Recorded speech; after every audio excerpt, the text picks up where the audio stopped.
Welcome back. I wanted to add a quick video to let you know of a few updates. Create React app that we used in the previous video is now a little bit outdated. And there's something called Create React App 2.0, just a newer version of Create React app that has a few other features that actually won't get in the way too much with what we do in the next couple of videos.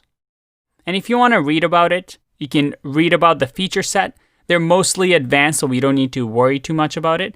But it's good to know that as libraries evolve, you're going to see changes and differences. And if you are working on a project, it's good to keep an eye out on the libraries that you're using so that you're able to update them. Because updates usually mean better performance, better experience with the libraries.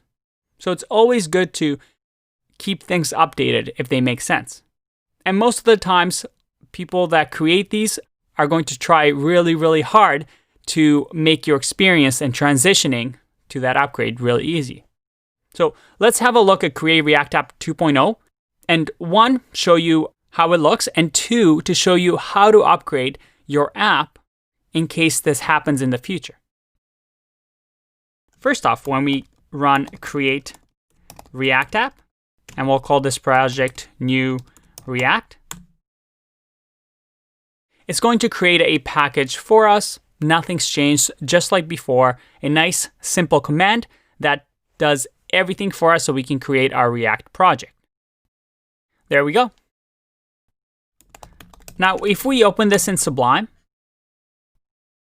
or actually let's clear this and make sure we go into the new folder, so New React.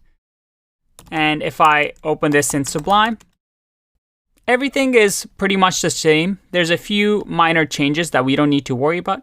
All we want to check is that package.json. We have the new version, which is 2.1.1, the latest version. And if I run npm start here, the only changes that you'll really see is, well, this nicer looking front page. So don't get startled if that's different from the previous video. Like I said, this is just an upgraded version. But let's talk about how this might be useful to you.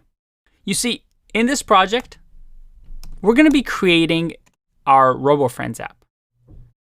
And I actually have the finished version of our RoboFriends right over here. If we look at the files, we see that we have our project in here. But this is an outdated version that we're going to be using throughout the next couple of videos.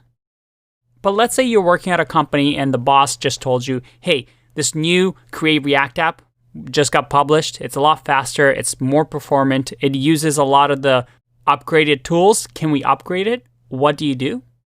Well, all you need to do is, if we open this project up in Sublime Text, we would go to package.json and see over here how our version is 1.0.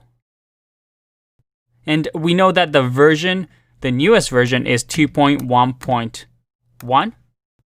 Well, all we need to do is just update that and then run npm install. And that's going to read the package.json file and reinstall everything using React scripts with version 2.1.1, which will update everything for us.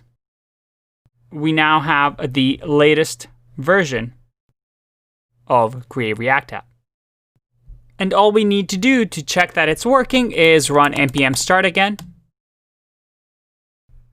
And our RoboFriends app, which we're going to build over the next couple of videos, seems to be still working.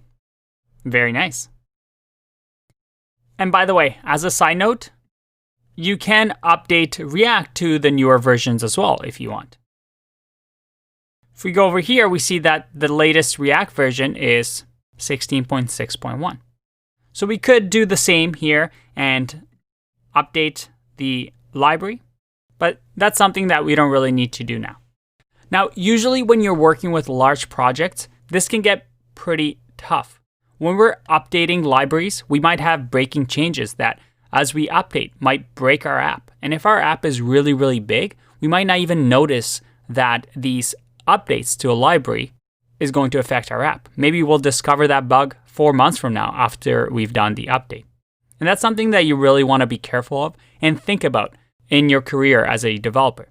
It's why package.json files exist, because this way I can copy this package.json file and give it to another developer. And this developer knows exactly what version of libraries and packages they should use in order to make sure that this project runs. It's good to update your libraries, but it's not necessarily always the best way to do things because you might have those rare cases when bugs emerge. And that's something that you'll just have to get used to and adapt as you get more and more experience. All right, let's get started in the next video. Bye-bye.